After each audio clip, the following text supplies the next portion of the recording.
pamätá na svoje milosrdenstvo.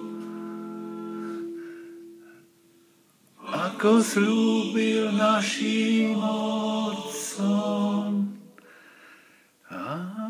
Abrahamovi a jeho potomstvu na veky. Sláva Otcu i Synu i Duchu Svätému,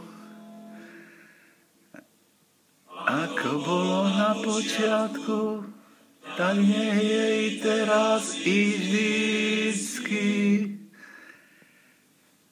i na veky vekov. Amen.